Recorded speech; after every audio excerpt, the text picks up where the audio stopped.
بنزینەکەی حکوومەتی عێراق گەیشتە کەلارو بە نرخی 690 دینار بەسەر شۆفێراندا دابەش دەکرێت.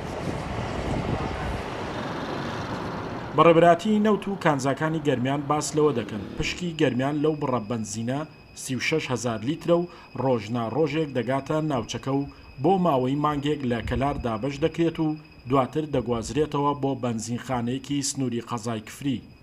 ئەو بڕەبنزینەی کەوا بڕیار بوو لە حکوومەتی عێراقەوە بگاتە پارێزگاکانی هەرێم ئەمڕۆ یەکەم کاروانی لەو بنزینە گەیشتە قەزای کەلار کەوا لە بڕە بنزینەکانی سلێمانی دابین کراوە بۆ قەزای کەلار. بڕی بنزینەکەمان 36,000 لیترە لە جۆری نۆرماڵە، نرخی لترێکی بنزین ئەم نۆرماڵە بە 690 دینارە.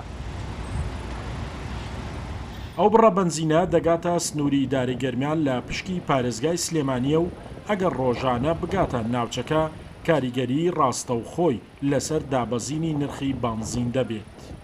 دیارە هاتنی ئەم بنزینە ئەمڕۆ بۆ کەلار و بۆ گەرمیان شتێکی زۆر باشە لە بەرژەوەندی کۆمەڵانی خەڵکە بەعام دەستخۆشی لە بەڕێز کاقوبا تاڵەبانی جێگری سەرۆکی حکوومەتی هەرێمی کوردستانەکەین چۆن لە ڕابردووە لە هەموو مەجالەکانی ترا بەو پەڕی دڵسۆزی و ئازایەتیەوە کاری کردووە بۆ چارەسەرکردنی مەوزوعی موچەی موچەخۆرانی هەرێمی کوردستان و ئەمەیشە ئێستا کە ئەم بنزینە هاتووە خزمەتێکی باشە و خەڵک ئیسفادەی لێ ئەکات. وەڵا ئەو بنزینەی کە دێت بۆمان یەکسەر بەسەر هاوڵاتیانەدا بەشەکرێت بە شێوەیەکی احتیاجی ڕۆژانە بە پێی قسەی خۆیان ئەبێ ببان بێ ڕۆژانە یەک تەکر بێت بۆ شاری کەلار. نرخی 690 دینارە بە 670 دینارەمانە نیە ئێمە این بە 690 دینار. بە تەنها ناوەندی قەزای کەلار ڕۆژانە پێویستی بە 36,000 لیتر بنزینە. ئەمە لە کاتێکدایە کۆی گشتی سنووری ئیدارەی گەرمیان ڕۆژانە پێویستی بە زیاتر لە 70,000 لیتر بنزین دەبێت.